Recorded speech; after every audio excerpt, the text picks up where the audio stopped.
J'en dirai pas plus pour laisser le temps à Xavier Autain de nous parler des carburants.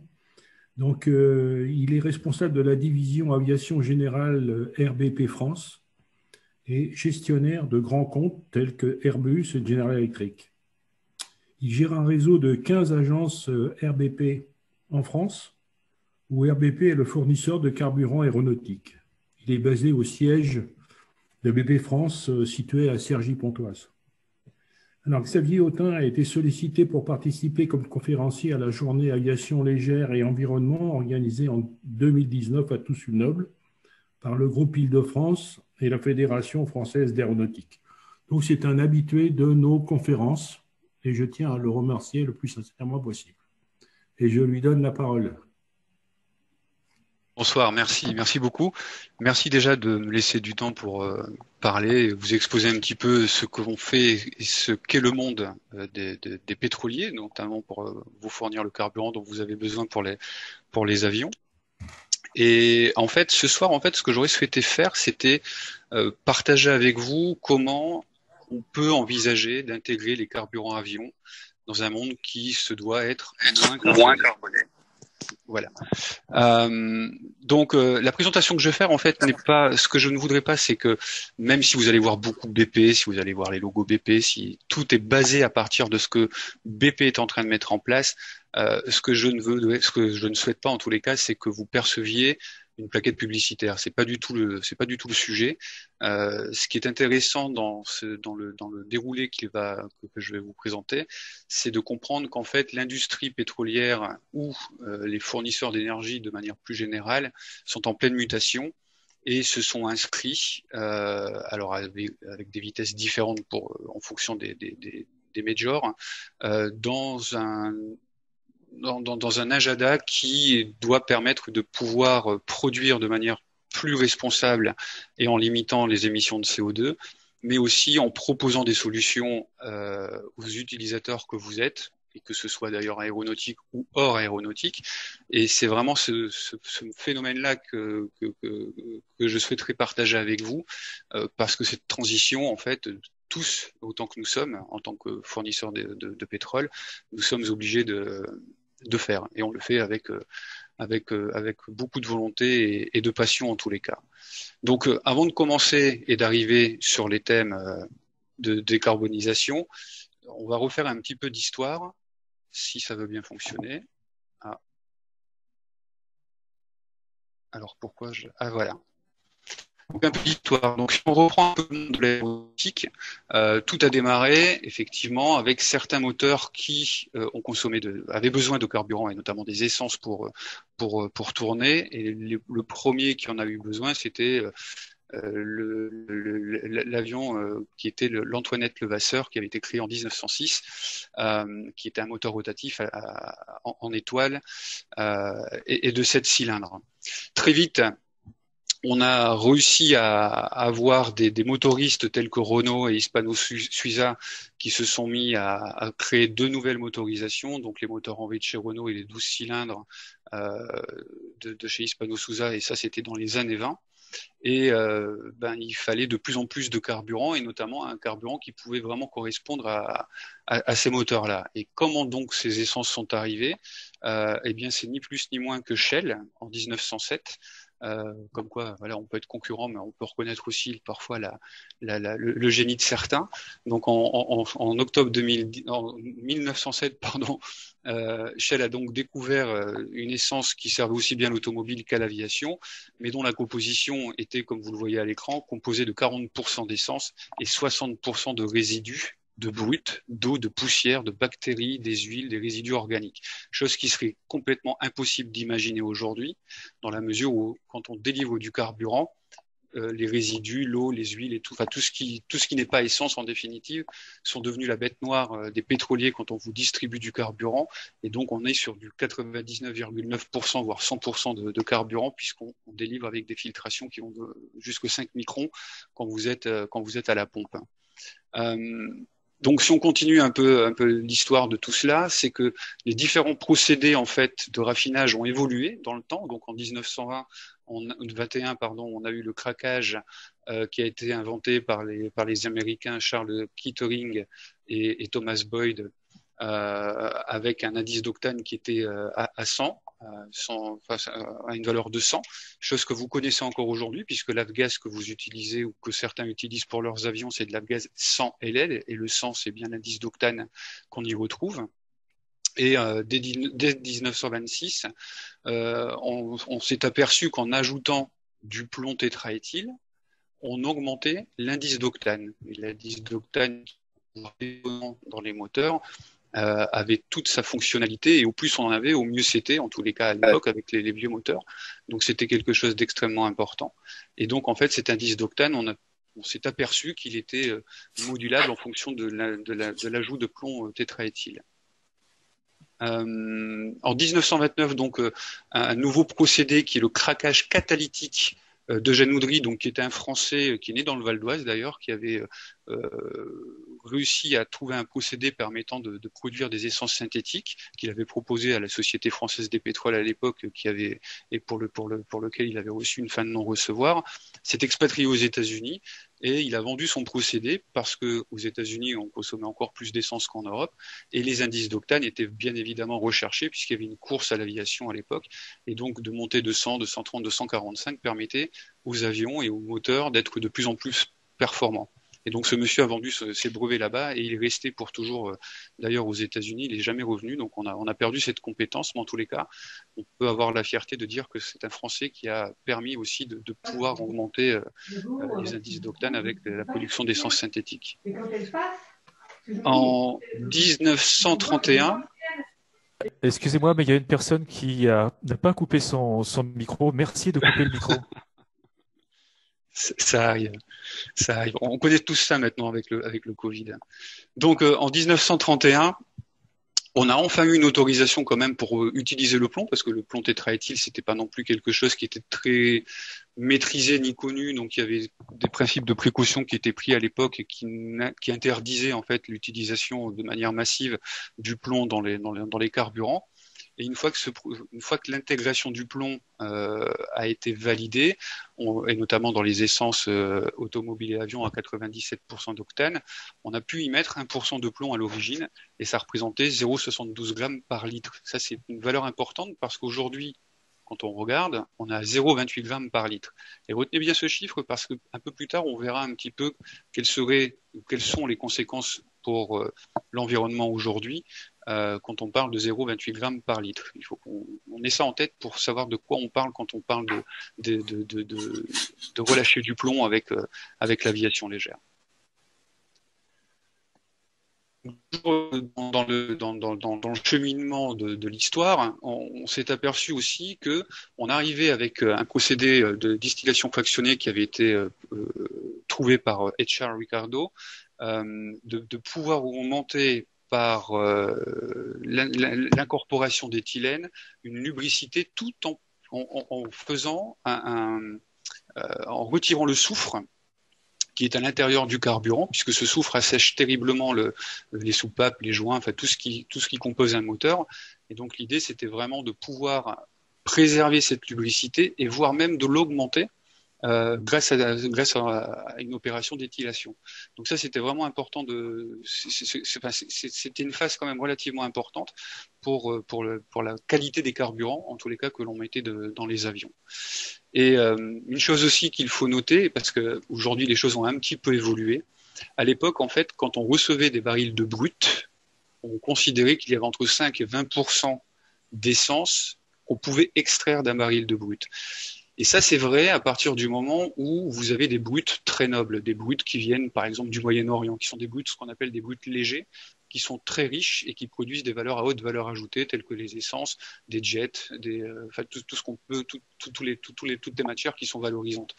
Ce qu'on appelle les matières moins valorisantes, et c'est pas très correct de le dire comme ça parce que ce sont des matières qui représentent quand même qui ont de grosses vertus. Les matières les moins nobles, on peut dire que ce sont des bitumes, des fioul lourds, des huiles. Voilà, tout ce qui, quand on a des fractions lourdes, on n'obtient que ce genre de produits. Mais à l'époque, effectivement, on avait cette opportunité en France, ça reste encore aujourd'hui, d'avoir essentiellement des bruts légers sur lesquels on arrivait à obtenir voilà, des proportions d'essence relativement importantes. Donc on arrivait à satisfaire vraiment l'ensemble de la demande. En quelques chiffres, 58, l'essence avion en France représentait 139 000 mètres cubes. Ça approximativement 100 000 tonnes.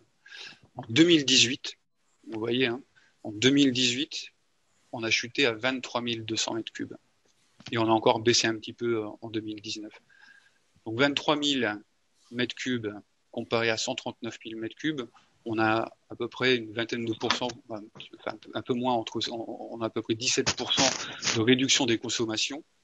Il y a plusieurs explications à ça, c'est que, et la première notamment, c'est que dès les années 60, pour le transport des passagers, les motoristes ont été plus qu'ingénieux en créant tout ce qui était moteur à turbine. Et donc, en fait, les besoins s'orientaient de plus en plus vers du jet à 1 que des essences avions. Donc, en fait, on a diminué ça. On a diminué les consommations d'essence et on a développé considérablement et massivement tout ce qui était gros porteurs équipés, notamment avec des moteurs consommant du jet à 1. Et aujourd'hui, juste pour vous donner une proportion, je pense qu'elle est importante à se mettre en tête, la proportion aujourd'hui de l'avgaz qui est consommé dans le monde, c'est aux environs d'1 million de tonnes, ce qui fait à peu près 720 000 mètres cubes, 720 millions de litres si vous préférez. Ce qui est vraiment très peu, ce qui est franchement très très peu. Et ce qu'il faut noter aussi, c'est que 80% de ce produit est généralement consommé aux États-Unis, en Nouvelle-Zélande et en Australie, qui sont des régions du monde où l'aviation légère a une place très importante. Ce que j'ai voulu faire à travers cette slide que vous voyez à l'écran, c'est simplement deux points importants. La première des choses, c'est de voir l'évolution entre 2014 et 2019, et on s'aperçoit que pour les essences avions, c'est-à-dire l'avgaz, mais aussi pour le jet A1, on n'est pas sur des évolutions majeures. Ça reste relativement stable. Et ce qui est important de noter, c'est que j'ai pris en fait les carburants routiers comme facteur pour les comparer à ce que représente l'essence avion et ce que représente le jet A1 qui est consommé. Et pourquoi les carburants routiers? C'est ni plus ni moins pour comparer, entre guillemets, ce qui est comparable, c'est-à-dire que je n'ai pris que tout ce qui servait à la mobilité. J'ai exclu les fuels lourds pour l'industrie, les fuels lourds pour la marine. J'ai exclu tout type de carburant qui n'était pas, comment dirais-je, qui n'était pas adapté ou qui n'était pas utilisé pour la mobilité. Et donc, quand on regarde cela d'un peu plus près, on voit que l'avgaz représente en moyenne 0,045% des consommations de carburant routier au global et que le jet A1 représente à peu près 17%. Enfin, 16,34 exactement. Si on devait les comparer avec l'ensemble des produits pétroliers qui sont consommés pour l'industrie et pour tout le reste des besoins, l'avgaz, on n'en parlerait même plus, on ne le verrait pas. Et au niveau du jet, on tomberait aux alentours de 2 à 3% à peu près. C'est les proportions. Donc, vous voyez, donc c'est vraiment quelque chose d'extrêmement infime. Et pourquoi tout à l'heure je vous disais aussi de retenir le chiffre de 0,28 grammes par litre de plomb relâché dans l'atmosphère par de l'avgaz, c'est que quand on prend la consommation en 2019 de 21 240 mètres cubes, donc 21 millions de litres, multiplié par 0,28 grammes, et bien vous allez obtenir une proportion dans le monde, en France, excusez-moi, en France, on relâche en France à peu près 5400 tonnes de plomb dans l'atmosphère. Donc vous voyez, on est vraiment pas sur des proportions par rapport à tous les métaux lourds, tout ce qu'on peut voir, on n'est vraiment pas sur des proportions énormes. Alors c'est là où en fait on commence à entamer un petit peu la transition vers le monde d'aujourd'hui, vers celui de demain, avec les consommations qu'il faut envisager et les méthodes de consommation qu'il faudra peut-être repenser. En fait, aujourd'hui, les compagnies pétrolières et notamment BP ont décidé de basculer de compagnies pétrolières à l'état pur en compagnies fournisseurs d'énergie. Et ça, aujourd'hui, c'est un pas indispensable si on veut préserver les générations futures, si on veut préserver la planète et si on veut que tout le monde puisse aller dans le même sens et trouver des solutions que ce soit des modes de consommation, que ce soit des mix énergétiques, que ce soit des solutions techniques, il faut que ce soit un travail en commun avec aussi bien les fournisseurs que ceux qui ont la technologie, qui vont consommer les carburants, que les consommateurs qui doivent aussi changer leur comportement ou être acteurs de tout cela. Alors pourquoi en fait on est parti là-dessus et pourquoi les compagnies partent de plus en plus là-dessus et que ça s'accélère lourdement, c'est que d'une part vous avez des besoins, vous avez des demandes en tous les cas, mais vous avez aussi et surtout les accords de Paris, où vous avez des engagements qui ont été pris pour réduire l'empreinte carbone et surtout arriver à la neutralité carbone d'ici à 2050. Alors, pour y parvenir, en fait, en ce qui concerne BP, mais c'est à peu près pareil une fois encore pour tout le monde, c'est qu'on a plusieurs objectifs et le premier qui est en 2030, je suis désolé, il y a le petit bandeau en bas que vous voyez pas, mais qui fixe les objectifs à 2030, ça va passer par plusieurs actions. La première, c'est d'augmenter les interactions avec les clients. Et pourquoi augmenter les interactions avec les clients? C'est comme je vous le disais, c'est en connaissant nos clients, en travaillant avec eux, en connaissant leurs besoins et en changeant mutuellement nos façons de penser, d'avoir au final de trouver des approches communes, on pourra réussir à progresser tous ensemble. Mais ça passe aussi par des engagements beaucoup plus forts, par exemple de développer 70 000 bornes de rechargement électrique au lieu des 7 500 que nous avons aujourd'hui. C'est de réduire toutes les émissions carbone liées à la production de gaz et de pétrole de 30 à 35 de 35 à 40%, pardon. C'est d'augmenter les productions de bioénergie. C'est de réduire la teneur en carbone des produits qu'on commercialise. C'est d'investir massivement. Aujourd'hui, on investit aux alentours de 500 millions dans la recherche des énergies à bas carbone. Là, le groupe s'est fixé d'investir avec des étapes différentes, et on les verra par la suite, jusqu'à 5 milliards de dollars par an. Donc c'est vraiment un engagement fort où il nous faut des partenaires, où il nous faut également un changement majeur, c'est-à-dire un changement de comportement, mais des changements technologiques également. Et tout cela fera qu'on arrivera tous ensemble à réduire cette empreinte carbone. Et ensuite, on développera bien évidemment, et en parallèle, on développe aussi toutes les activités hydrogènes et les capacités de production d'énergie renouvelable. Alors, une fois qu'on a dit ça, on est face quand même à quelque chose d'assez étrange dans la mesure où, certes, il y a une volonté de réduire l'empreinte carbone, mais on est tous conscients aujourd'hui qu'on aura une demande de plus en plus accrue d'énergie. Pourquoi? Parce qu'on a des pays émergents qui accèdent de plus en plus à des technologies nouvelles, qui ont des envies de voyager, qui retrouvent du PIB un peu plus important que les années précédentes, que les classes moyennes augmentent dans les différents pays, et on est tous de toute façon de plus en plus à demander tout au moins à amener à consommer de plus en plus. Mais en même temps, il faut qu'on l'on fasse et qu'on réponde à un défi majeur qui est de réduire l'empreinte carbone partout sur le monde et c'est partout sur la planète, et c'est pas simplement sur les pays les plus industrialisés que les efforts sont à faire, c'est vraiment à l'échelle mondiale. Donc pour y répondre, on a plusieurs façons de le faire et on les verra par la suite. Ça va passer par des actions qui sont relativement fortes en supportant des régions du monde ou parfois en créant de nouvelles technologies, mais ça on le verra un petit peu plus tard. Par contre, ce qui est intéressant de regarder sur la slide que vous voyez à l'écran, c'est de voir un petit peu le mix énergétique qui est en train de se profiler. La ligne verte, en fait, représente toute la partie pétrolière, c'est vraiment les pétroles. La ligne noire, c'est le charbon. Sans grande surprise, on voit qu'il est amené vraiment à diminuer de manière très forte. Vous avez ensuite tout ce qui est gaz naturel, donc ça c'est la ligne rouge. Toutes les énergies qui sont non fossiles, donc on peut parler d'électricité, soit à base de nucléaire, soit à base d'hydroélectricité. Donc ça, c'est la ligne bleue. Et enfin, les renouvelables. Et les renouvelables, en fait, ce qu'on entend dans renouvelables, c'est les biocarburants, ce sont les panneaux solaires, ce sont les fermes d'éoliennes, c'est toutes ces parties-là qui sont aujourd'hui considérées comme étant des énergies renouvelables. On voit que il y a un accroissement de la demande, en tous les cas, ou à produire dans les années qui vont suivre.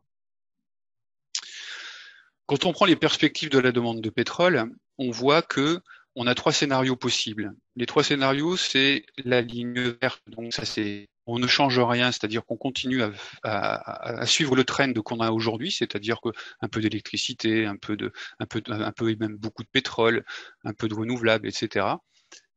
La façon il y a aussi une approche rapide, et c'est celle qui nous paraît la plus adaptée. En tous les cas, c'est sur celle-ci que nous misons nous en tant que BP en tous les cas, qui est en fait une accélération de la diminution en besoin de pétrole, mais qui va être compensée par l'apport d'énergie beaucoup plus propre. On parlait d'électricité, on parlait d'hydrogène, on peut parler de plein d'énergies qui seront à mettre sur le marché demain, les biocarburants. Et c'est plus cette accélération-là que nous voyons et qui nous paraît la plus probable si on souhaite atteindre le plus rapidement possible la neutralité carbone en 2050. Et ensuite, vous avez ce qu'on appelle le net zéro, c'est-à-dire qu'en fait, on passe le plus rapidement possible tout ce qui n'est pas indispensable au pétrole vers les énergies renouvelables. Et ça, pour le coup, sur un plan technique, sur un plan, je dirais même citoyen, c'est quelque chose qui est compliqué à mettre en place dans la mesure où les technologies ne sont pas forcément en place, où les gens n'ont pas forcément les moyens de pouvoir y accéder, et la demande serait de toute façon trop importante si on y allait dans ce sens-là, qu'on ne pourrait pas répondre à la fourniture d'énergie. Donc le scénario le plus probable, c'est vraiment celui qu'on voit en orange, qui est celui que nous avons choisi en tous les cas d'appliquer dans notre stratégie BP, mais qui est de toutes les manières suivi aussi par l'ensemble des autres majors pétrolières. Et donc, qu'est-ce qu'on voit?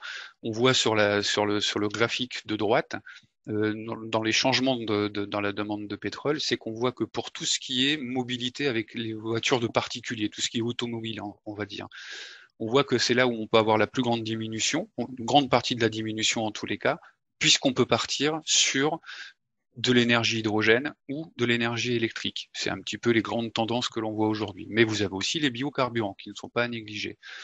Idem pour les camions. Donc ça, c'est la partie bleu foncé.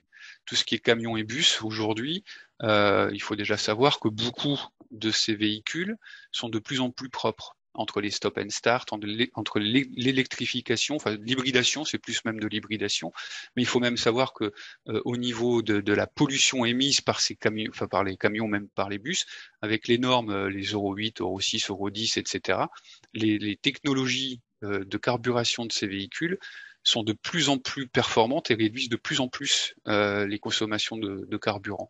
Mais il y a encore beaucoup de choses à faire, et ils ont, en tous les cas, les constructeurs de véhicules industriels, emboîté ce pas-là et répondent aujourd'hui à des normes qui sont de plus en plus drastiques, et sont capables d'apporter des technologies permettant de réduire significativement les émissions de CO2, pardon. Vous avez la marine et l'aviation. Là, effectivement, on pourra avoir des diminutions. Pour la marine, il y a des projets après à voir si effectivement de mettre des grandes voiles, de mettre des navires qui fonctionnent qu'au gaz, ça peut vraiment faire l'affaire. C'est pas encore complètement validé partout, et ça dépend aussi des trajets que les navires ont à réaliser. Idem pour l'aviation. On voit aujourd'hui que la plus grande part pour aider sur du court terme la réduction d'émissions de CO2, c'est tout ce qui va être biojet, ou pour la petite aviation, des carburants tels que l'UL 91. Par contre, effectivement, tout ce qui va être électrification ou des avions même à hydrogène, aujourd'hui, on sait qu'Airbus travaille dessus, ça a été annoncé publiquement. L'électrification, c'est bien pour des petits modules. Pour du short haul, enfin le long haul, aujourd'hui, ça va être très compliqué de le basculer sur même de l'hydrogène ou du gaz ou toute autre énergie. Par contre, pour l'hydrogène, il y a de vrais projets qui sont menés chez Airbus, et c'est des choses qui d'ici peut-être 15 ans, on pourra peut-être avoir cette chance de voir cette modification et cette mutation. Mais en tous les cas, c'est vrai que les constructeurs d'avions, et pour travailler avec eux, je peux vous le certifier, sont vraiment engagés dans cette démarche-là. Ils sont même initiateurs pour démontrer à leurs clients que les avions qu'ils produisent sont des avions de plus en plus propres. Et il y a des efforts considérables, même en termes de consommation, en parlant purement de consommation, quand on arrive à réduire le poids des avions avec des nouveaux matériaux, de réduire la performance des moteurs en diminuant de 30% la consommation, tout ça mis bout à bout font qu'aujourd'hui, on est sur une diminution moyenne d'à peu près 30% d'émissions, enfin de consommation de carburant par rapport à la génération précédente. Donc c'est fulgurant et il y a vraiment de très grands efforts qui sont faits. Et ensuite, après, c'est tout ce qui est hors transport, c'est-à-dire tout ce qui est industrie. Donc là, il y a aussi beaucoup à faire et ça va peut-être pas être aussi simple que ça, mais avec l'électrification et l'hydrogénisation, avec l'hydrogène, voilà, tout simplement, je pense que ça ira beaucoup plus vite. Voilà. Alors, si on prend des solutions concrètes, parce qu'effectivement, on peut expliquer plein de choses. Maintenant, comment ça se matérialise dans la vraie vie? Qu'est-ce qui a déjà été mis en place déjà? C'est parce que ça, c'est vraiment important de regarder qu'est-ce qui est déjà fait au moment où on se parle, parce qu'il y a quand même eu de gros progrès qui ont été réalisés. Il y a des projets qui sont quand même bien menés. Et l'idée, c'est effectivement de voir comment on peut, de manière globale, sans parler que de la consommation carburant, mais de manière globale, commencer à contribuer, surtout à contribuer à amener un monde un peu meilleur pour réduire en fait les émissions carbone. Alors ça passe par plusieurs choses. Déjà, si on prend les activités pétrolières ou même industrielles, généralement, dès lors que vous produisez du CO2, vous le convertissez en euros pour vous permettre soit de réinvestir dans des usines avec des technologies nouvelles et moins polluantes, ou alors vous pouvez aussi aider des programmes d'aide aux populations pour les aider à mieux vivre, à mieux consommer et à moins polluer. Donc au final, vous pouvez aussi faire de la plantation d'arbres pour redonner un peu de poumon et compenser les émissions qu'on n'arrive pas aujourd'hui à éviter. Donc quelque part, c'est un cercle vertueux et qui ne fait que s'améliorer, puisqu'au plus on récupère cette monnaie entre guillemets d'échange pour réinvestir dans des technologies plus propres, fera qu'on aura de moins en moins besoin d'énergie trop polluante ou d'usines trop polluantes en convertissant et en produisant à partir d'unités qui auront des technologies plus avancées. Et ça, en fait, aujourd'hui, les industriels le font. Ils définissent même parfois, et je prends l'exemple de notre groupe, mais une fois de plus, nous ne sommes pas les seuls à le faire. On estime, on calcule nos taux d'émission. Ces taux d'émission, on sait que ça a une valeur, c'est valorisé en dollars par tonne émise, et on récupère donc cette manne financière pour réinvestir ou soutenir des projets pour limiter ou réduire l'empreinte carbone sur du long terme. En ce qui concerne en fait nos activités, vous avez trois objectifs principaux.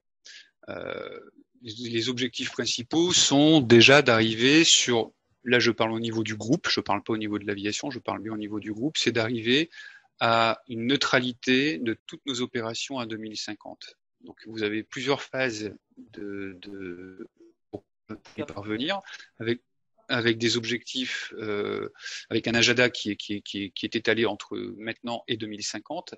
Et donc je vous laisse voir à l'écran. Je ne veux pas vous lire les chiffres, mais on voit qu'on part de -20 sur 2025 pour arriver à 100% de réduction en 2050, avec un stop en 2030, avec un objectif en 2030 entre 30 et 35% de réduction. Et il en va de même pour nos émissions de CO2 lorsqu'on produit du pétrole. Donc c'est l'extraction, ça va être tout ce qui va être production et du gaz également. En fait, tout ce qui consomme ou tout ce qui produit du CO2 lorsque l'on fait de la production, c'est pareil. On est en train d'améliorer nos outils. On est en train, voire même, de fermer des puits où c'est trop polluant que d'extraire la matière première. Donc on réduit ou on revend ce genre d'assets. Mais l'idée, c'est quand même d'améliorer les outils pour pouvoir continuer à produire. Parce que quoi qu'il en soit, on peut déjà se dire que le zéro pétrole, c'est pas pour demain. Et même après 2050, on n'y sera vraiment pas. On aura toujours besoin du pétrole. Il y aura toujours à peu près une quarantaine de pourcents. On estime à peu près la demande à ce niveau-là. On pense que 40% du pétrole restera encore la demande qui sera émise en 2050. Voilà, c'est à peu près la proportion. Donc on sait qu'on aura de toute façon à produire du pétrole, donc malgré tout, on souhaite diminuer cette empreinte carbone lorsque on fait ces extractions pour satisfaire les marchés. Pareil au niveau de l'intensité carbone. Donc toute l'intensité carbone que l'on a aujourd'hui, que l'on émet lorsqu'on market des produits, lorsqu'on vend des produits, lorsqu'un pétrolier vend des produits, on sait qu'on a des produits qui sont polluants. Et donc l'idée, c'est de réduire cette intensité carbone que les produits relâchent avec, pareil, un agenda qui, pour notre souhait en tous les cas, est d'arriver à 50% de diminution de cette intensité carbone. Les émissions de méthane, c'est pareil. Il faut impérativement qu'on arrive à les réduire, puisque c'est un gaz, enfin, ça fait partie des bêtes noires par rapport au changement climatique. Le méthane est vraiment quelque chose, c'est un véritable fléau. Donc, on fait partie aussi de ces gens qui veulent impérativement réduire ces émissions-là. Et enfin, pour pouvoir y parvenir, ça nécessite, comme je le disais tout à l'heure, des sommes relativement importantes.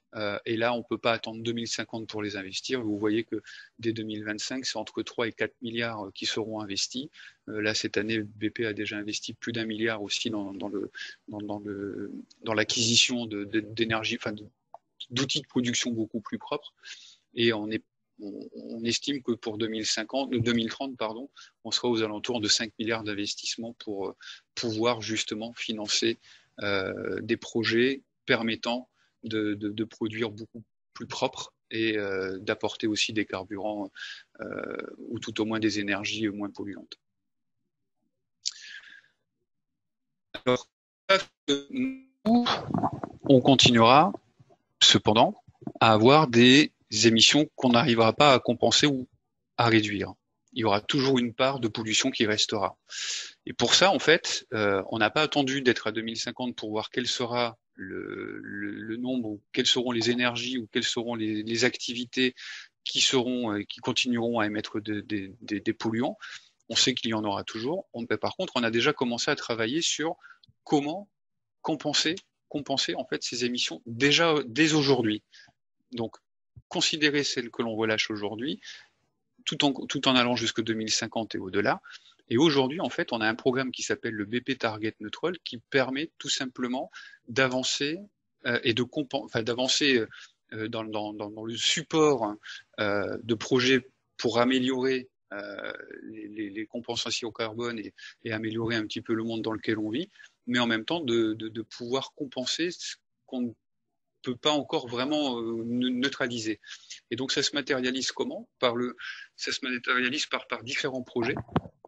Et en fait, ces projets, c'est ni plus ni moins que de soutenir, pas forcément que les pays où c'est industrialisé et où on peut effectivement développer des technologies beaucoup plus rapidement que dans d'autres régions du monde, parce qu'une fois encore, l'affaire de pollution, c'est l'affaire de tous en définitive. C'est-à-dire qu'en fait, c'est pas parce que vous, en Europe, vous allez ne plus produire de CO2, ou tout au moins l'avoir compensé, que dans d'autres régions du monde, on peut les laisser continuer à polluer comme c'est pas permis, puisqu'en définitive, le CO2 ou la pollution en tant que telle ne s'arrête pas aux frontières et elle a un impact global sur la planète. Donc l'idée, c'est vraiment déjà d'initier des projets assez ambitieux pour diminuer, dans les régions les plus pauvres en tous les cas, les émissions carbone en aidant les gens à avoir des vies meilleures ou à consommer différemment, à changer des comportements. Et tout ça, ce sont des projets, bien évidemment, qui ne sont pas issus que de BP, mais qui sont aussi issus des différents Grenelles qui ont eu lieu et des différents projets que l'ONU a décidé de mettre en place. Et donc, on s'est inscrit dans ces projets-là pour à 4 piliers principaux, que sont réduire le carbone en améliorant la vie de certaines populations dans certaines régions du monde. C'est-à-dire, par exemple, je prends un exemple qui vous parlera peut-être ou qui vous parlera peut-être pas, mais dans certaines régions du monde, on n'a pas forcément toujours accès aux énergies propres, par exemple du gaz, pour cuisiner. Et vous avez beaucoup de régions où, en fait, ce sont des foyers de bois qui alimentent en permanence et à longueur de journée des marmites et qui produisent énormément et qui émettent énormément de CO2. Avec un projet comme celui-ci, ça vous permet tout simplement d'apporter des réseaux de gaz avec des gazinières au gaz. C'est moins dangereux pour les populations déjà, et en même temps, c'est beaucoup plus pratique aussi, ça améliore les conditions de vie, mais en même temps, ça permet de limiter les émissions carbone. Voilà, donc ça fait partie des exemples, mais parmi tant d'autres, il y en a énormément. Et ça, c'est juste pour concrétiser un petit peu de ce que signifie réduire le carbone et améliorer les vies. Et ça fait partie de ces choses-là. Parce qu'une fois encore, si on aide les populations les plus pauvres à avancer et à consommer différemment, ce seront des pollutions en moins que l'on peut considérer dans les années futures. Donc ça contribue vraiment à la réduction des émissions de carbone. Ensuite, c'est comment utiliser aujourd'hui les services qui sont neutres en carbone et apporter des produits qui sont aussi neutres en carbone. On prend par exemple la digitalisation. Le zéro papier, aujourd'hui, le paperless, ça fait partie de la vie de chacun d'entre nous aujourd'hui. Au moins, on peut consommer de papier, ou au moins on en consomme, au mieux on se porte. Et beaucoup d'entre nous, d'ailleurs, avons déjà vu, ou voyons même encore aujourd'hui, que d'obtenir de sa banque ou de je ne sais trop qui un document papier, ça ne se fait quasiment plus. Tout est fait de manière électronique aujourd'hui. Et c'est vrai que quand on reprend l'exemple de l'empreinte carbone que pouvait émettre toute la partie impression, papier, production de papier, le transport du courrier, etc., de tout faire aujourd'hui de manière électronique, ça diminue considérablement l'empreinte carbone. Donc tout ça, ça fait que même si on est obligé de consommer une autre énergie qui elle aussi peut être polluante, malgré tout, le rapport entre les deux est quand même nettement favorable aux technologies nouvelles qui permettent de ne plus consommer, en tous les cas, d'émettre moins de carbone en tous les cas. Donc une fois de plus, contribution au niveau mondial, bien évidemment. C'est ce que je disais en préambule, c'est que c'est l'affaire de tous et de partout, de toutes les personnes qui se trouvent sur la planète. Il faut impérativement qu'on puisse soutenir des projets qui sont dignes de ce nom pour obtenir de la part de l'ensemble des populations et partout sur le globe la possibilité de mettre en place des projets importants pour réduire les empreintes carbone. Et tout ça, bien évidemment, ne peut se faire qu'en étant épaulé ou tout au moins soutenu par des ONG ou des organismes tels que l'ICROA, qui va valider des bons process, qui va partager d'ailleurs des bons process pour pouvoir les dupliquer un peu partout et en fait les généraliser afin de pouvoir satisfaire tout le monde. Je ne vais pas m'attarder sur cette slide-ci. Toujours est-il que ce que je voulais vous montrer à travers ça, c'est que l'ONU a défini 17 objectifs de développement durable. Ceux que vous avez vus précédemment en font partie. Ce que vous voyez à l'écran, ça peut paraître parfois un peu, c'est pour ça que je voulais vous montrer tout de même, tout ne passe pas que par la consommation de pétrole. Il y a beaucoup de comportemental, on peut parler aussi de situations sociales au niveau des gens, parce que quand on n'a pas forcément les mêmes façons de vivre, on n'a pas forcément les mêmes consommations, on ne réagit pas pareil, on n'a pas les mêmes sensibilités, et si on arrive effectivement à construire entre guillemets un monde meilleur, sans vouloir aller trop loin, bien évidemment que on arrivera de manière commune à réduire cette empreinte carbone. Et tout ça, effectivement, ça fait partie des projets que nous suivons de très près et que nous finançons au travers de notre BP Target Neutrale. Je ne vais pas reprendre tous les exemples que je vous ai donnés, mais voilà, par exemple, dans les provinces chinoises, on finance et on supporte le développement des centrales hydroélectriques pour limiter en fait pour changer justement le mode de consommation d'énergie dans ces provinces-là et donc diminuer l'empreinte carbone. C'est pareil au niveau de la déforestation en Zambie. Voilà, il y a tout un tas de projets comme ça qui sont initiés. Il y en a des milliers et sur lesquels en fait on est partenaire, mais une fois de plus, beaucoup d'entreprises, beaucoup d'industries sont partenaires de ces projets-là pour contribuer à la diminution de cette empreinte. Alors, qu'est-ce que ça signifie pour l'aviation ? Parce que c'est vrai qu'on peut parler de manière beaucoup plus générale, mais c'est vrai que si on commence à faire une macro et qu'on arrive sur l'aviation, en fait, on a tous un rôle à jouer, et là, vous êtes tous acteurs, vous aussi, c'est comment on peut s'inscrire sur du court terme, moyen et long terme pour réduire en fait cette empreinte carbone. Donc, ce qu'on a identifié déjà, c'est qu'il faut impérativement qu'on s'oriente vers 3 axes principaux que sont réduire, améliorer et créer. Donc, réduire, c'est tout simplement en fait trouver en fait un mix énergétique qui sera différent. Donc ça veut dire réduire cette empreinte carbone à travers un mix énergétique qui sera différent. On parlait tout à l'heure de biojet, comme on peut parler du L91, mais on peut aussi parler du eVTOL qui finira un jour ou l'autre par naître, même s'il est déjà en réel, il existe. Il faut juste que les instances comment dirais-je, tout ce qui est réglementation aéronautique intègre ces nouveaux outils, ces nouveaux engins.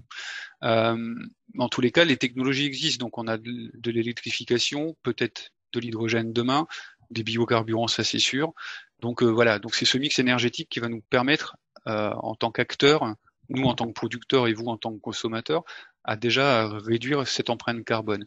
Nous aussi, c'est dans notre façon de faire qu'il va falloir que l'on repense, c'est-à-dire que tout ce qui est production de pétrole, eh bien, ça fait partie de la neutralité carbone de nos opérations que l'on souhaite arriver à zéro en 2050, c'est-à-dire de trouver de nouveaux outils qui nous permettront de réduire considérablement les émissions de CO2 lorsqu'on produit un baril, enfin lorsqu'on produit des mètres cubes de gaz ou des mètres cubes de jet A1. Donc ça fait partie effectivement des nouvelles technologies qu'on est en train de développer et ça fait partie des milliards qu'il faut mettre sur la table pour les trouver, ces technologies.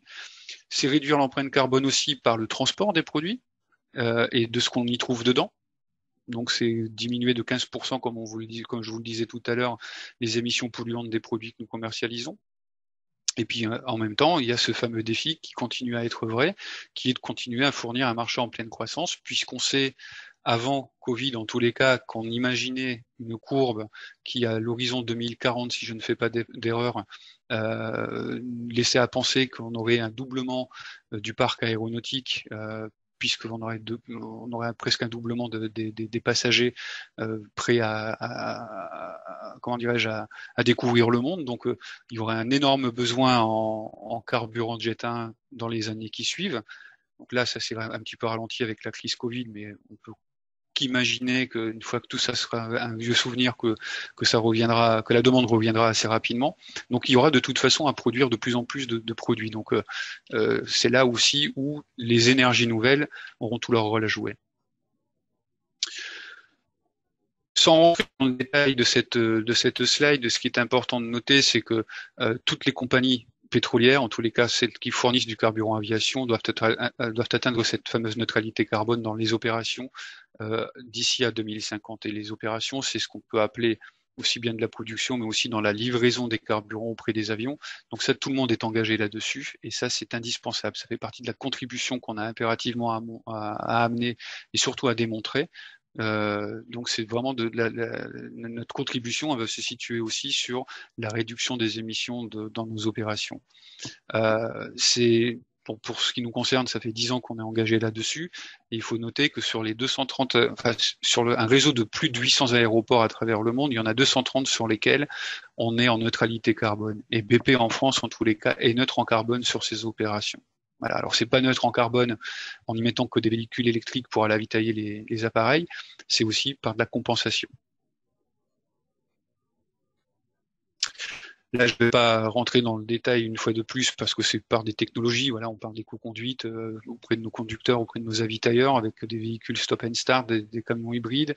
C'est la gestion des déchets. C'est comment améliorer nos installations aujourd'hui en réduisant les consommations d'énergie pour faire tourner les moteurs électriques sur les pompes, etc. Voilà, ça fait partie de toutes ces choses qu'on est en train de mettre en place. Le développement du biofuel, bien évidemment. Et puis toujours pareil, de faire bénéficier nos clients de notre programme BP Target Neutral pour les aider à aussi contribuer à réduire et à s'acquitter de leur empreinte carbone.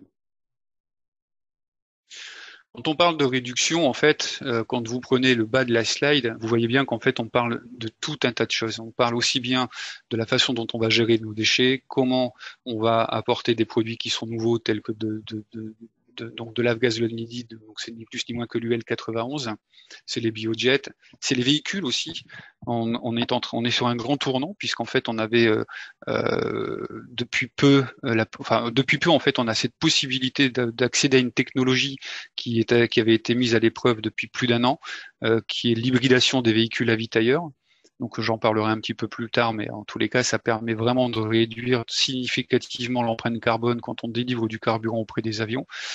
Il y a les avions aussi en tant que tels. Alors là, c'est plus notre domaine, mais en tous les cas, comme je vous le disais tout à l'heure, les manufactureurs d'avions, les constructeurs d'avions sont hyper engagés dans cette réduction. Ils ont fait des progrès colossaux. Et ça, c'est vraiment incroyable en termes de technologie et d'avancée. Et c'est pas fini. Et c'est vrai que l'avenir, en fait, quand on discute avec nos clients, est plutôt encourageant sur les technologies nouvelles. Enfin, ils sont pas à court d'idées en tous les cas. Donc, je pense que l'aérien, en tous les cas, l'aérien sera vraiment beaucoup plus en avance que toute autre industrie. D'ici quelques années, on va rattraper le gap qui a fait qu'aujourd'hui on a beaucoup d'aviation bashing. À mon avis, je pense qu'avec les constructeurs aéronautiques, il va y avoir de grands progrès qui seront menés dans un délai très court. En ce qui nous concerne toujours en tant que fournisseur de pétrole et d'énergie, enfin de pétrole et de carburant en tous les cas sur les aéroports, c'est voilà comment on construit des fuel farms, je suis désolé, des stations carburant qui soient beaucoup plus propres, avec des technologies nouvelles, avec des matériaux alternatifs, par exemple, qui sont beaucoup plus écologiques, que ce soit avec des véhicules, comme je vous le disais tout à l'heure, des véhicules de plus en plus propres. C'est d'apporter aussi des stations qui sont alimentées par des panneaux solaires. C'est déjà des choses qu'on a développées dans des régions telles que l'Australie, par exemple. Mais en tous les cas, on est en train de le dupliquer en France, donc c'est plutôt encourageant, puisque la technologie, c'est comme pour tout, et on teste et puis on laisse parfois nos collègues essuyer les plâtres et puis on récupère tout ce qui fonctionne bien une fois que tout est bien éprouvé. Donc voilà, en tous les cas, on est engagé là-dessus et on produit de plus en plus et on va produire de plus en plus de stations qui seront alimentées par des panneaux solaires. Voilà, le camion ravitailleur, sans lire le détail de la slide, ce qui est important de noter, c'est simplement la réduction d'émissions de CO2. Un véhicule ravitailleur sur un aéroport tourne à peu près 30% de son temps juste pour le mouvoir. Le reste, c'est juste pour alimenter la pompe de distribution pour faire le ravitaillement. Donc c'est cette technologie-là qu'on est en train de mettre en place et qu'on nous garde pour le moment le moteur thermique pour bouger le véhicule, pour le mouvoir, avec un stop and start, donc ça me permet encore de réduire un peu les consommations. Mais par contre, toute la partie distribution devient électrique, et donc c'est 70% d'émissions de CO2 en moins que l'on espère à travers ces outils-là. Enfin, que l'on espère, c'est prouvé. Mais en tous les cas, c'est quelque chose qui est amené encore à être mesuré dans le temps, mais c'est vraiment quelque chose qu'on en déploie de plus en plus. Tout pétrolier confondu une fois de plus. Peut-être pas tous, mais en tous les cas, en France, vous avez Total, BP qui le fait. Je crois que Shell aussi s'est lancé dans cette aventure-là. Quand on parle de remplacer, pour le moment, c'est assez limité. Comme je vous le disais, l'électrification, ça reste très marginal et c'est pas encore complètement développé partout. C'est pas, voilà, c'est en bonne voie en tous les cas. Mais pour l'aviation en tant que telle, l'électrification, voilà, ça va pas sortir tout de suite. Pareil pour l'hydrogène, on sait qu'il y a de beaux programmes qui arrivent dans les années qui viennent. Par contre, ce qu'on a déjà de disponible aujourd'hui, c'est les biocarburants. Et les biocarburants tels qu'on les produit aujourd'hui, notamment les biojets BP qui sont plutôt appelés des SAF, des Sustainable Aviation Fuel. Pourquoi Sustainable Aviation Fuel? C'est que la biomasse qui est produite pour réinjecter, en fait, pour créer un feedstock qu'on l'on raffinera et qu'on réinjectera après dans le biocarburant, enfin dans le jet fossile, pardon, parce qu'en fait c'est un mix aujourd'hui entre du jet fossile dans lequel on rajoute une biomasse. Et bien cette biomasse aujourd'hui elle est constituée et fabriquée à partir de déchets. Alors que ce soit des déchets végétaux, des déchets communaux, des déchets animaux, des cooking oil. Aujourd'hui, c'est essentiellement des cooking oil. En tous les cas, ce sont des matériaux qui ont déjà eu une vie et qu'on recycle pour produire ensuite du biojet en tous les cas. Et donc ce carburant, ce qui est important de noter, c'est que malgré qu'il soit additivé, enfin que le jet fossile soit additivé avec parfois jusque 33% de biomasse, eh bien ça n'altère en rien la carburation et c'est vraiment approuvé par les motoristes. Donc tout est approuvé, c'est la même fiche signalétique. Donc ça ne change rien en termes de propriétés techniques pour la carburation. Donc ça c'est vraiment une grande avancée, c'est extrêmement important parce que ça évite d'avoir des moteurs spécifiques ou d'attendre que des moteurs spécifiques arrivent sur le marché. Et idem ensuite pour toute la partie UL91.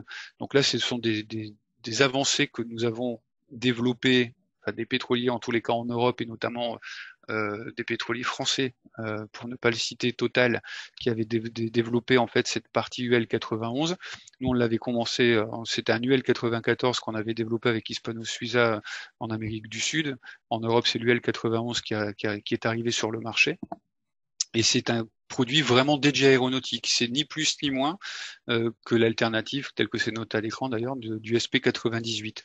Mais c'est un produit qui est purement normé pour l'aviation. Donc si je prends et si je reviens un petit peu sur la partie SAF, donc le biojet en tous les cas, donc c'est depuis 2008 que nous avons commencé à investir lourdement et dans la production de ces produits-là. Et on a augmenté progressivement. Et là, en ce moment, on est en construction aux États-Unis dans une usine qui s'appelle Fulcrum, avec enfin, c'est dans une usine qui s'appelle Fulcrum Bioénergie, pardon. On a investi 30 millions de dollars pour pouvoir produire aussi du SAF aux États-Unis. Puisqu'en fait, les sources d'approvisionnement de SAF n'existent quasiment pas ou très peu. Et donc, il y a vraiment besoin d'investir massivement pour pouvoir produire également aux États-Unis. On travaille beaucoup avec Nesti, qui est basé en Suède, et on a la chance d'avoir une grande partie de leur production puisqu'ils cherchaient un partenaire pour pouvoir commercialiser les produits que eux étaient en mesure de fabriquer. Et en partenariat avec eux, aujourd'hui, on a développé de plus en plus de possibilités d'accès à cette molécule. Et aujourd'hui, c'est plus de 30 clients qui en prennent régulièrement et sur 16 aéroports, dont le plus grand qui est à Oslo. Le dernier qu'on avait fait, si on revient un petit peu sur la France quand même, on avait livré du SAF sur l'aéroport de Caen, puisque je ne sais pas si, enfin pour ceux qui connaissent le salon eBase, hein, qui a lieu chaque année en Suisse, à Genève, qui est un salon dédié à l'aviation générale, plusieurs constructeurs d'avions tels que Dassault, Daher, Daimon, Bombardier ont souhaité rejoindre la Suisse avec du biocarburant. Donc la possibilité qui s'était offerte, puisqu'en concertation avec ces constructeurs, c'était de regarder quel était le meilleur point de chute pour que ça fasse sens, et c'était l'aéroport de Caen. Donc on a acheminé du biocarburant, du SAF, sur l'aéroport de Caen, et donc les constructeurs sont venus avec leurs avions, on les a remplis, et ils ont eu la possibilité donc d'avoir un certificat prouvant qu'ils avaient volé propre. Voilà, ce qui est quand même relativement important. Sur le L91, juste pour revenir une seule seconde dessus, c'est que c'est un carburant qui a été validé par les motoristes tels que Rotax, Lycoming et Continental et qui est vraiment purement normé, comme je vous le disais, aéronautique. Parce que ce sont des produits qui, une fois qu'ils ont l'agrémentation aéronautique telle que peut le délivrer la FAA, le AESA et bien d'autres organisations telles que la norme aussi, les différentes normes ASTM, font que ce sont des produits qui sont flagués aéronautiques. Et pourquoi c'est important de le noter comme ça? C'est qu'un produit routier a généralement, si vous prenez du SP98, il n'a pas toute cette chaîne de filtration qu'on peut retrouver sur les essences avions. Une essence avion est filtrée à peu près 7 fois. Quand vous avez une chaîne qui est vous avez peut-être 2-3 filtres sur l'essence automobile, mais c'est surtout que les spécificités techniques ne sont pas du tout les mêmes. Et la durabilité du produit non plus. C'est-à-dire qu'en fait, vous n'avez pas d'éthanol, vous n'avez pas d'alcool, vous n'avez pas d'eau qui peut se retrouver dans l'UL 91, puisque le produit est fabriqué de telle façon à ce qu'on ne fasse pas d'incorporation d'éthanol ou d'alcool, mais surtout on a des chaînes de filtration qui stoppent toutes les bactéries, toute l'eau, pardon. Donc ça évite le développement bactériologique. Mais vous avez aussi des filtrations qui sont très poussées et qui permettent justement de ne pas avoir d'humidité ou quoi que ce soit à l'intérieur du produit. Et juste pour vous donner un exemple, quand on vous livre du carburant, pardon, sur vos avions dans une station carburant en France, et même partout dans le monde, puisque de toute façon ce sont des normes internationales, nous avons des filtres de 5 microns. Donc pour vous dire que voilà, c'est vraiment très très limité en termes de possibilité de récupérer des résidus ou autres. Et en même temps, la durabilité du produit, comme je vous le disais, c'est quelque chose d'extrêmement important, puisqu'en fait, un produit routier a une durée de vie, on va dire, d'environ 2 mois, par exemple, à peu près. Hein. C'est à peu près l'ordre de grandeur, 2 mois, et ensuite il perd de ses spécificités techniques. Que le carburant aéronautique, il est valable 6 mois. Pendant 6 mois, vous savez que si vous l'avez en cuve pendant 6 mois, si vous le consommez au bout du 6e mois, il sera encore il va encore délivrer toutes ses capacités techniques pour justement que la motorisation, la carburation se fasse correctement. Pour le gaz, il y a un point important aussi, c'est que l'avgaz, comme je vous le disais, il est consommé, enfin, ce produit, il est consommé à 80% aux États-Unis. Et donc, en fait, aujourd'hui, quand vous dites à un Américain que l'avgaz, c'est un produit qui est polluant, il va vous dire, mais non, puisque de l'avgaz, c'est aviation gasoline, sans, bon, l'indice d'octane, vous l'avez bien compris, et low lead, donc bastonneur en plomb. Bastonneur en plomb. Donc, qui dit bastonneur en plomb dit qu'il n'est pas polluant. Et pour faire changer ces mentalités, ça reste assez compliqué, même si on sent qu'effectivement, de plus en plus, ils arrivent à penser les choses de manière un peu différente et à vouloir se mettre autour de la table pour, avec les motoristes, enfin que les motoristes, en tous les cas, souhaitent développer d'autres technologies pour pouvoir consommer des produits un petit peu moins polluants. Et là, en fait, des tests avaient été faits. Qui sont pas encore validés complètement à ce jour, mais qui sont plutôt prometteurs, qui est en fait de remplacer le plomb par du manganèse. Et on s'est aperçu qu'il n'y avait pas de volatilité au niveau du produit, il n'y avait pas d'oxydation, il y avait une bonne lubrification et le pouvoir détonnant restait vrai. Et j'ai mis le lien du site de la FAA, puisque c'est rendu public, donc vous pouvez aller voir dessus où en sont les avancées. Mais en tous les cas, voilà, chaque jour qui passe, c'est un pas qui est franchi pour qu'on puisse avoir la validation, mais pour le moment, ça n'a toujours pas été validé. Voilà. Et juste enfin pour conclure sur l'empreinte carbone, il faut noter que quand on calcule une empreinte carbone chez nous, on part de l'extraction de la matière jusqu'à son transport, en passant par la fabrication des produits dans les raffineries, le transport secondaire pour l'acheminer sur les lieux de distribution. On considère également les opérations de distribution vers l'avion, et ensuite on a donc le bilan complet carbone qui est émis lorsqu'on parle d'émissions pour du jet ou de l'avgaz. Voilà, je vous remercie pour votre attention. J'espère ne pas avoir été trop long ou trop pompeux et que j'espère surtout vous avoir apporté des choses, voilà, des informations importantes. Voilà. Alors, je vais arrêter ma présentation. Très bien. Ben, écoute, merci beaucoup Xavier. On va passer maintenant aux questions. J'ai vu qu'il y avait pas mal de questions là qui étaient posées au travers de la messagerie instantanée. Donc, je laisse la parole à Cyril Chézy qui va se faire l'interprète des questions qui ont été posées via cette messagerie. Voilà, à toi Cyril. Bonsoir à tous. On t'entend pas bien.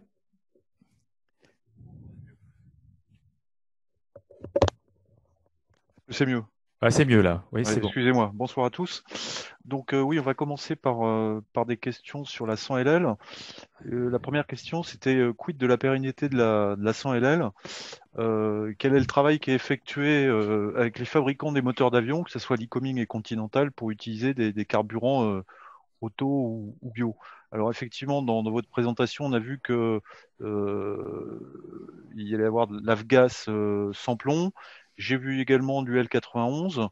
Comme beaucoup, je pense, dans l'Assemblée, on est pilote. Effectivement, quand moi je fais le plein d'avion, mon Lycoming, il mange de l'avgas, il mange pas du L91. Donc voilà, la première question, c'est quid de la pérennité de la 100 LL et quel travail les fabricants de moteurs d'avion, les deux principaux, Lycoming et Continental, font pour utiliser des carburants différents. Alors, c'est une excellente question parce qu'en fait, ça revient souvent sur la table. J'ai souvent cette question quand je discute avec des pilotes ou des clubs. En fait, ce qu'il faut savoir, c'est que, donc déjà pour répondre à la pérennité de la 100LL, on n'est pas inquiet. En fait, c'est ni plus ni moins que le marché qui va faire évoluer les choses. Tout à l'heure, dans la présentation, je vous disais qu'en fait, que ce soit BP ou que ce soit d'autres, on travaille avec nos clients, mais on travaille aussi avec les parties prenantes. Et les motoristes font partie des parties prenantes. Donc, quand on veut développer un nouveau produit, on le fait pas de notre propre chef. Généralement, ce sont des concertations avec les professionnels du secteur. Donc là, par exemple, avec les motoristes, on avait développé et approché, quand je vous disais avec euh, en, zut, je me suis trompé. C'était ça y est, ça m'a échappé, mais ça va me revenir. Mais peu importe. En tous les cas, avec les différents motoristes, et je sais que BP était en communication avec Lycoming Continental, mais avec d'autres aussi en Afrique, en Afrique du Sud. Non. Alors Rotax avait été mis dans la boucle, mais un petit peu plus tard.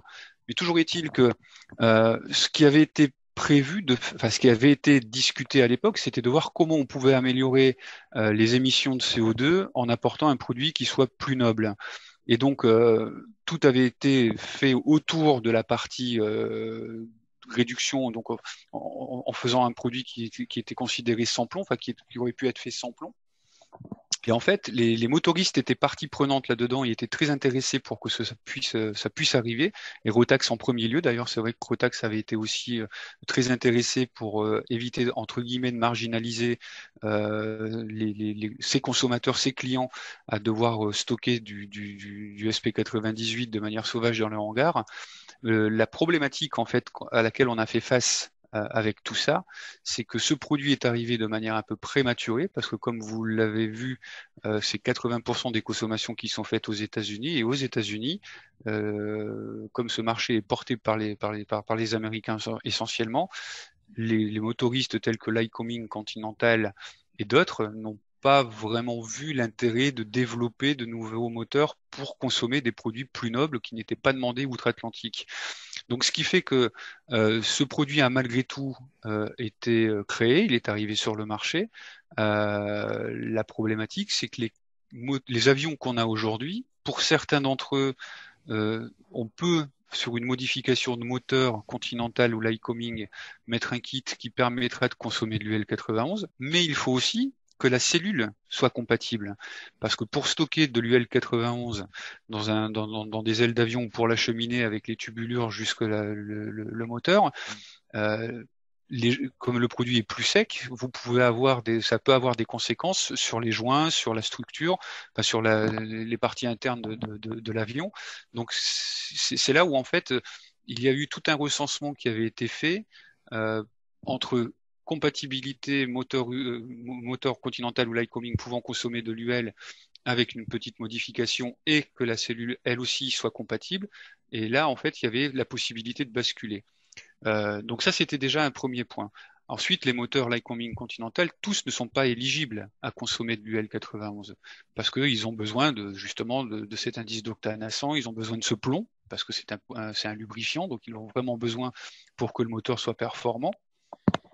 Et si vous changez après d'un produit à l'autre, alors ça n'aura pas d'incidence sur, comment dirais-je, l'avion ne va pas s'arrêter, vous allez peut-être avoir des pertes de puissance, mais la miscibilité reste possible. Ce qui est dangereux aujourd'hui, en tous les cas, c'est ce que les pilotes me disent et c'est ce que les clubs me disent, c'est que aujourd'hui, si admettons vous avez un avion qui est compatible ou éligible tout au moins avec une transformation sur le moteur et que la cellule accepte aussi de stocker de l'UL 91 et de la distribuer vers le moteur. Si vous mettez aujourd'hui dans un moteur comme celui-ci, donc converti à l'UL 91, ce fameux produit, que vous voyagez et que vous êtes sur un aéroport où vous n'avez pas d'UL 91 et que vous êtes obligé de faire le plein en 100 LL, la question avait été posée sans que qui que ce soit n'ait eu de retour, que ce soit nous, que ce soit des clubs. Je sais que certains porte-parole s'étaient manifestés pour poser la question auprès des motoristes et j'ai pas eu le retour en tous les cas en ce qui me concerne. L'information que j'ai aujourd'hui, c'est que on n'a pas de retour sur vous pouvez consommer jusque 30% de 100 LL dans un moteur pouvant consommer de l'UL 91 sans que ça n'ait d'incidence sur le cycle de maintenance, ou que ça n'ait d'incidence sur votre carburation. Donc c'est là où en fait on navigue dans quelque chose qui est un peu nébuleux. On n'arrive pas à progresser sur quelle proportion d'avgas 100 LL je peux mettre dans un moteur pouvant consommer de l'UL 91 sans que ça n'ait d'impact sur la motorisation, sans que ça n'ait d'impact sur le cycle de maintenance. Parce que l'UL 91, on la trouve malheureusement pas partout. Parce qu'une fois encore, c'est un produit qui est jeune, qui est cher, tous les pétroliers aujourd'hui qui le commercialisent, personne ne marge dessus. Personne ne marge. Il devrait être vendu 3 fois le prix qu'il est vendu aujourd'hui pour être rentabilisé. Mais personne ne marge dessus. Ce qui veut dire que même on considère même pas le coût de production ni quoi que ce soit. Mais parce qu'en fait, on essaie de l'initier. Et le problème, c'est que même en ne margeant pas, c'est un produit qui reste plus cher que du SP98 et qui n'encourage pas tous les pilotes, en tous les cas, à basculer vers ce produit quand il est disponible et continuer à consommer du SP98. Oui, sauf sur les aérodromes qui ont des avions au moteur Rotax. Mais bon, c'est vrai que c'est pas la majorité, quoi. Non, malheureusement non. Et non, et c'est pour ça qu'en fait, ça n'encourage pas les pétroliers que nous sommes à développer de plus en plus ces constructions. On le fait, mais on regarde vraiment au coup par coup, voir là où ça a du sens de le développer, là où ça en a beaucoup moins, parce qu'un investissement sur une station carburant, c'est 250 000 euros. Donc voilà, c'est pas quelque chose qui est difficile. Enfin, c'est quelque chose qui est difficile à arbitrer. D'accord. Alors, Luc, parlons toujours sur la partie essence avion. Donc, Luc nous dit, en Allemagne, l'aviation légère dispose d'un super plus sans plomb, procédé de la distillation contrairement à l'avgas, avec une teneur garantie de 1% d'alcool. Ne serait-il pas judicieux de proposer ce carburant en France? Alors, je connais pas ce produit. Je serais très intéressé pour en savoir plus. Pourtant, on travaille avec l'Allemagne, donc je vais m'intéresser auprès de mes collègues. Mais j'ai jamais, enfin, je connais pas ce produit, donc je pourrais pas me prononcer. Par contre, je veux bien prendre la question et revenir vers vous plus tard pour vous apporter une réponse. Et excusez-moi, est-ce que ce produit porte un nom en particulier ou il est, Alors, j'ai pas de. oui, il s'appelle Donc, Avgaz. alors c'est peut-être l'avgas. J'ai pas de. Je regarderai après si effectivement on a une précision dans celui qui a posé la question. Une question sur la taxe carbone. Si on impose une taxe carbone au carburant aviation, va-t-elle aller dans la recherche des énergies propres? Alors, une fois encore, les énergies propres, on n'attend pas, parce que quand vous avez une taxe carbone, c'est pas nous qui en bénéficions. Donc nous, on initie en concertation, comme je le disais tout à l'heure, une fois encore, avec les motoristes, avec les acteurs du secteur, de chaque secteur en tous les cas, la façon dont on va progresser pour mettre en place des énergies des énergies propres, mettre des technologies innovantes qui permettront aussi de réduire les empreintes carbone. Par contre, cette taxe, je ne sais pas ce que l'État en fera, parce que franchement, je n'en sais fichtrement rien. D'accord. Alors, on a des questions. J'ai une question de Denis concernant l'hydrogène. Objectif 10% d'hydrogène en 2030. Donc, il va falloir fabriquer de l'hydrogène en grande quantité. Quelle est la technique industrielle de production de cet hydrogène la plus économique?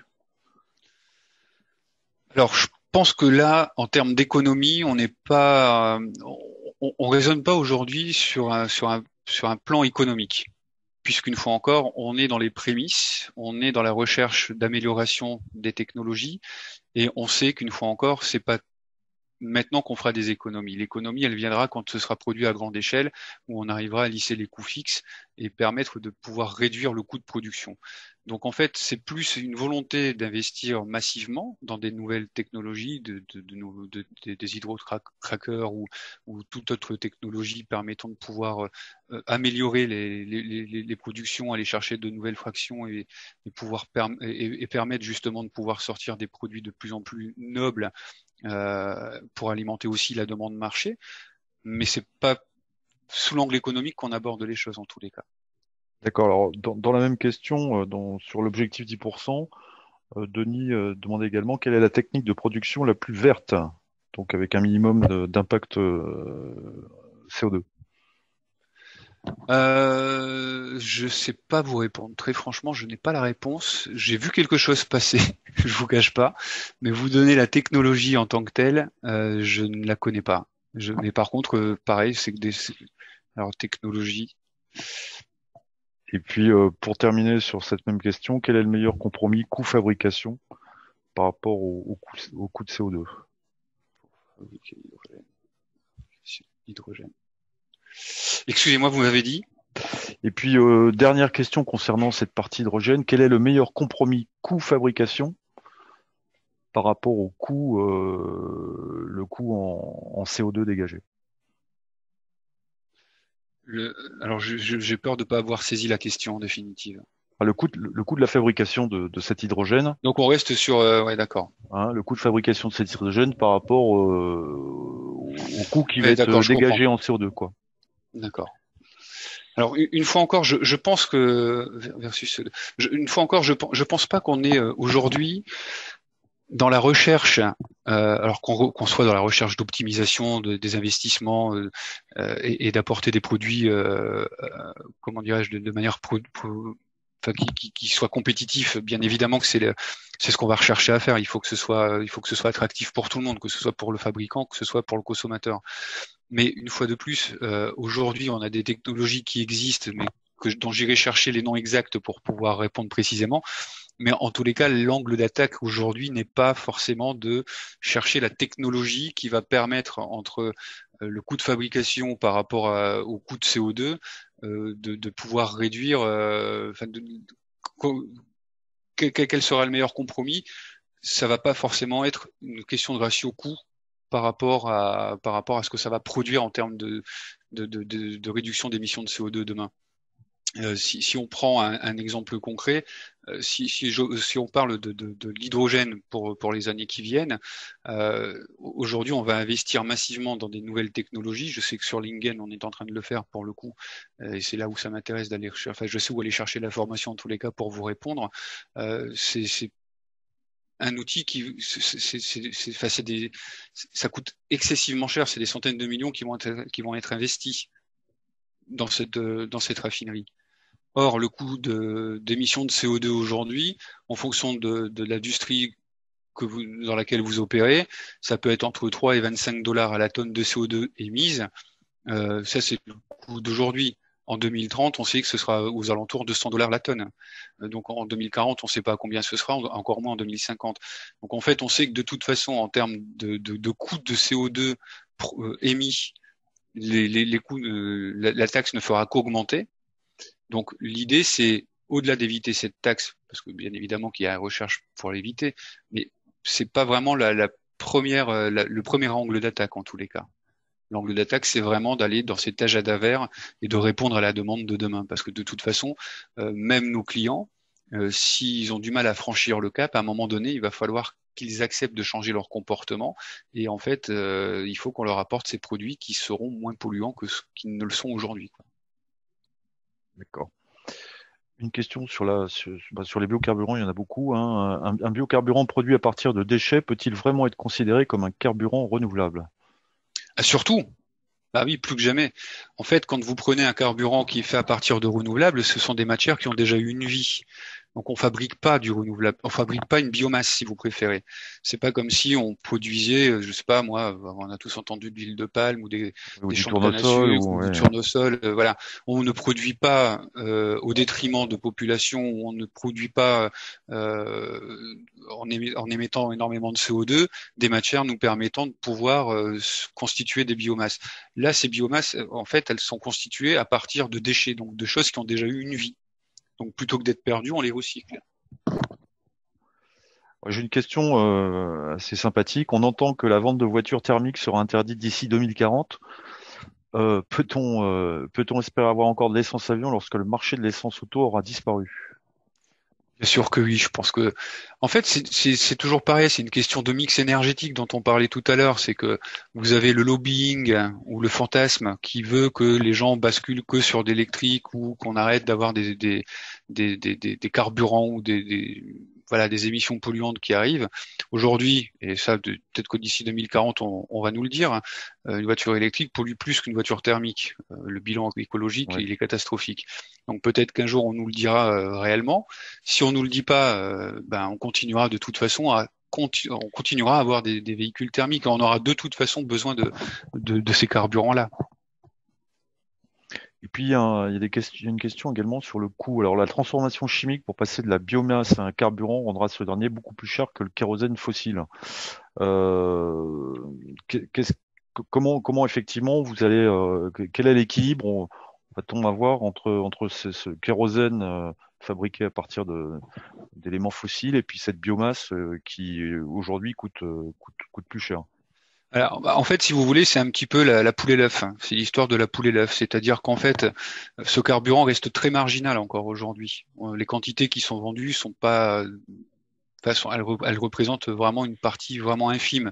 On est sur les mêmes proportions, si vous voulez, entre l'avgaz et puis les produits routiers. On parle de 0,048% de ce que représente l'avgaz par rapport aux produits routiers. Là, le biocarburant aujourd'hui, il n'est qu'à ses débuts. Donc, on a, même si ça fait depuis 2008 qu'on est en test et qu'on travaille avec des clients, comme le coût reste relativement élevé, comme les centres et les sources d'approvisionnement et de manufacturing de ces produits restent là aussi marginaux, ça reste encore très cher. Mais à terme, les compagnies vont de plus en plus basculer vers ces carburants-là. On va démultiplier également les centres de production. On améliore également les chaînes logistiques pour acheminer ces produits et les distribuer un peu partout. Donc voilà, au plus on aura des effets de masse, et même si on ne les attend pas, puisque tout ce que je suis en train de vous dire, le déploiement des usines, l'amélioration des chaînes logistiques, c'est déjà quelque chose que l'on met en place aujourd'hui et sur lesquels on travaille. Donc c'est quelque chose, c'est de l'anticipation, et tout ça, bien évidemment, a un coût. Mais une fois de plus, c'est à partir du moment où on aura des volumes de plus en plus conséquents, on réduira de manière mécanique les coûts fixes qui sont inhérents à la production de ces produits-là. Donc il y aura une courbe qui va finir par s'inverser, mais qui rendra le produit attractif. Alors toujours sur le biocarburant, biokérosène. Donc, donc une remarque, on sait tous que ça fonctionne, effectivement, on l'a vu dans la presse, en tout cas, on a échangé. Aujourd'hui, ce sont des PME, la plupart du temps, qui produisent ces biocarburants, mais avec des quantités relativement faibles. Donc la question qui a été posée, c'est quid des ressources naturelles à transformer en carburant alternatif par rapport à ce qu'on peut produire aujourd'hui assez facilement par l'extraction terrestre de fioul. Alors aujourd'hui, déjà pour commencer, on n'a pas encore de technologie qui peut ou qui permettrait de pouvoir consommer 100% de biomasse. Alors je parle de l'aéronautique pure, hein. 100% de biomasse, c'est impossible pour des raisons techniques ni plus ni moins. Donc on est toujours obligé pour le moment de le mélanger avec du jet fossile. Donc on aura toujours pour le moment et à mon avis sur pas mal d'années, on aura toujours, on va dire à peu près 60% de jet fossile avec 30%, parfois jusqu'à 50% de biomasse. Ça, c'est un petit peu ce qui se dessine et ce que l'on voit aujourd'hui, ce qui existe déjà aujourd'hui, et c'est ce qu'on voit un peu dans le futur. Ensuite, pour la production de cette biomasse, une fois encore, on est sur des déchets. On est loin d'imaginer les ressources que l'on peut avoir en termes de déchets. Et je peux même vous dire que de plus en plus, ça devient un véritable marché. Puisqu'en fait, certains ont compris que tout ce qui peut être recyclé commence à avoir une valeur. Donc, au-delà de la valeur noble que ça peut, quand on pense à la valeur noble dans le sens propre du terme, c'est-à-dire d'éliminer des déchets et de les rendre plus propres, c'est aussi quelle est sa valeur réelle, puisqu'en fait il y a une demande. Donc on est en train d'être confronté à une offre et une demande, et donc je pense que plus que jamais, et une fois de plus, hein, quand vous commencez à avoir des demandes de plus en plus conséquentes, il va se créer des marchés et on trouvera ces matières-là.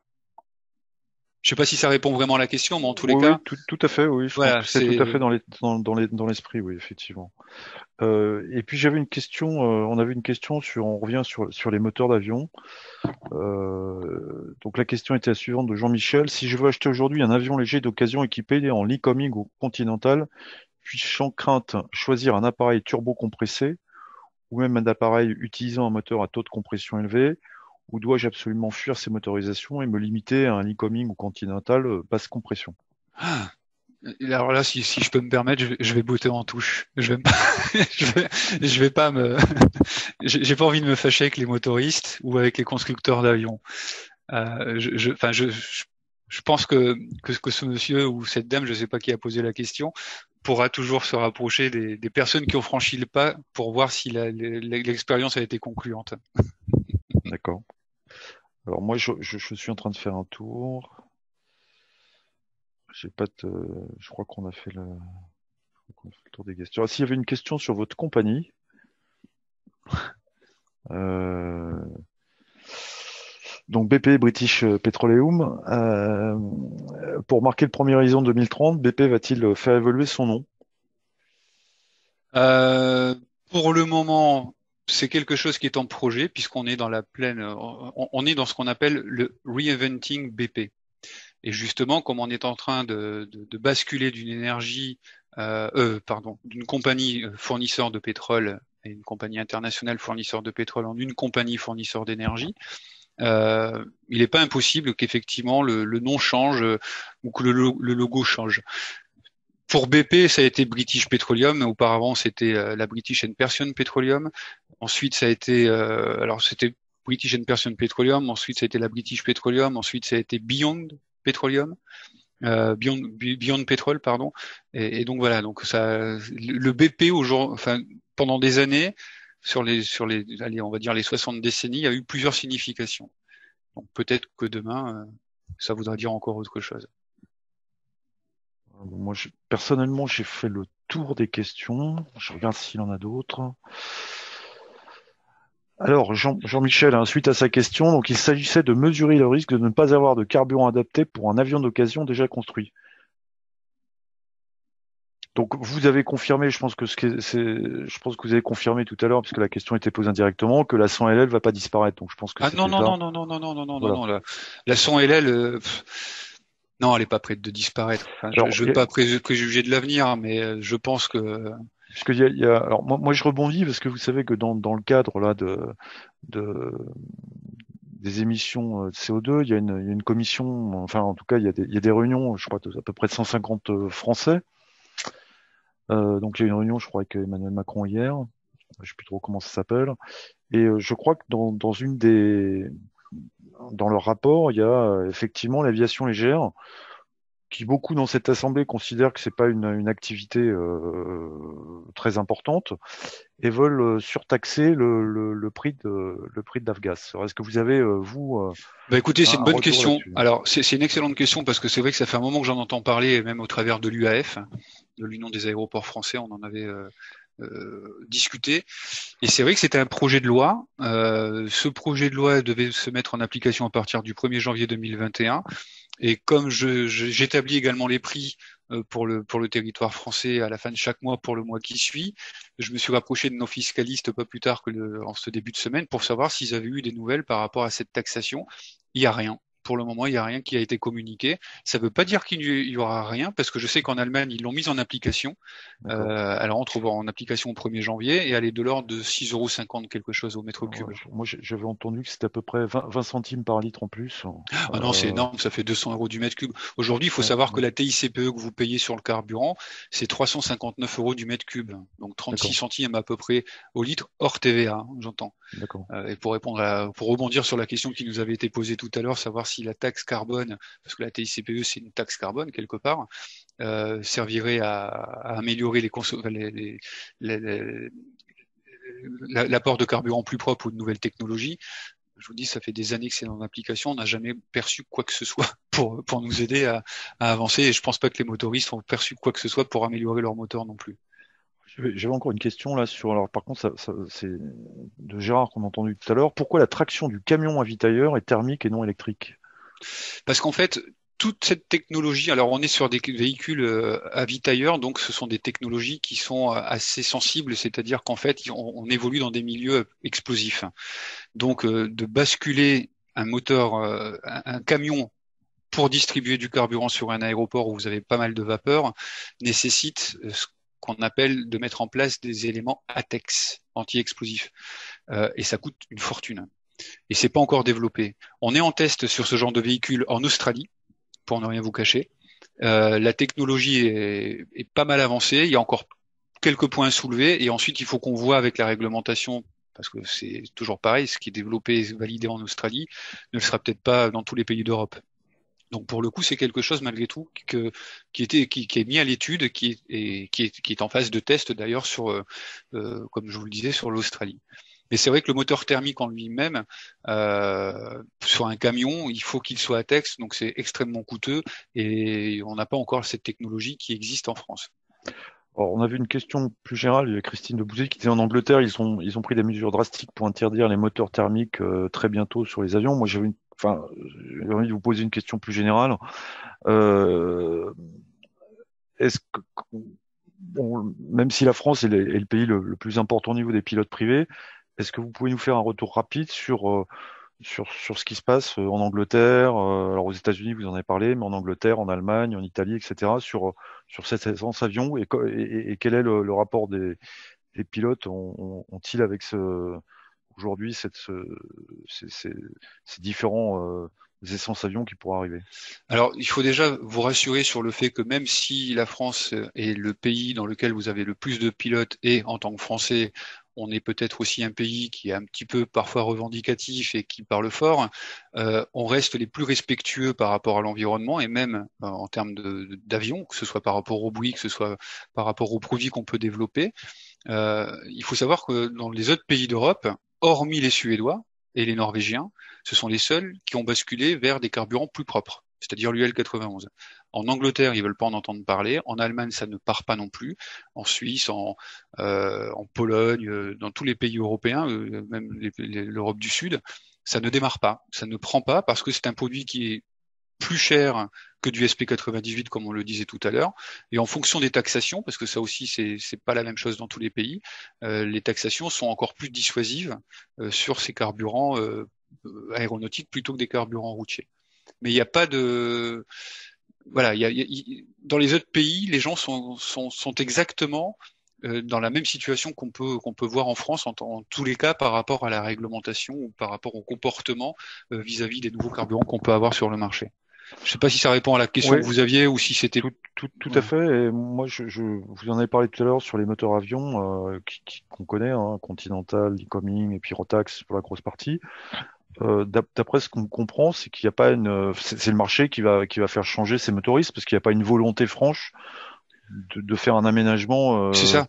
très profond sur les moteurs, quoi. Le seul qui peut faire, enfin qui a fait évoluer les choses, c'était Rotax, en apportant un moteur qui soit compatible avec des carburants moins polluants, tels que le SP98, et c'est d'ailleurs pour ça que l'UL 91 a été pensé pour l'Europe. Mais ceci dit, c'est vrai que il a fait sa part du job, on a fait la part du nôtre. Ensuite, c'est vrai que c'est ce que je disais tout à l'heure, c'est de manière commune où il faut qu'on avance. Soit effectivement, on s'inscrit dans un esprit vert et on se dit je prends un carburant quand il est disponible. J'entends bien, je parle bien de carburant disponible sur une plateforme. Je prends ce carburant UL 91 qui peut être un peu plus cher que du SP 98 que je vais trouver en station, mais au moins déjà il est normé aéronautique. D'autre part, je préserve ma sécurité. Et troisièmement, je suis dans une démarche verte. Mais ça, et une fois encore, que ce soit en France ou à l'étranger, on retrouve ce même comportement. Les gens sont pas forcément toujours prêts à mettre un petit peu plus pour un produit qui, quand on dit du samplon, c'est du samplon, alors qu'en fait, c'est complètement différent. Il y a un samplon routier et un samplon aéronautique. Bon, je crois que on va arrêter. Ouais. Merci beaucoup Xavier, merci Cyril pour merci pour toutes ces questions. Oui, c'est pas facile de poser des questions par rapport à effectivement toute la liste qui ont été exprimées là lors de cette conférence. Un grand merci à toi Xavier parce que merci à vous, merci très enrichissant. Donc les prochaines conférences, ça sera en 2021. il y aura la prochaine conférence, ça sera le 26 janvier, ça sera proposé par Pierre Alési.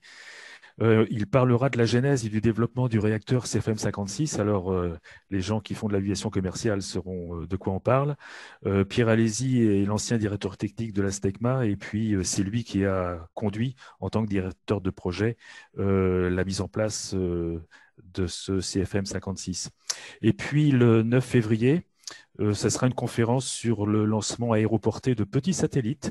Et cette conférence sera proposée par Nicole Béran, qui est chef de projet lanceur à l'ONERA. Voilà. Donc, je vais passer maintenant une diapo finale sur laquelle vous allez pouvoir retrouver l'adresse email à laquelle vous pourrez demander le PDF de la présentation de Xavier. Et puis, bonsoir à tous et à la prochaine fois. Et un grand merci de nouveau à Xavier, merci à vous. Que j'appelle dans les 5 minutes qui viennent. merci à vous et bonne fête de fin d'année à tout le monde. Très bien. Oui, on peut le dire, effectivement. Bonne fête de fin d'année à tout le monde. J'avais oublié. Oui. Profitez. Merci, bonne soirée. Au revoir. Au revoir.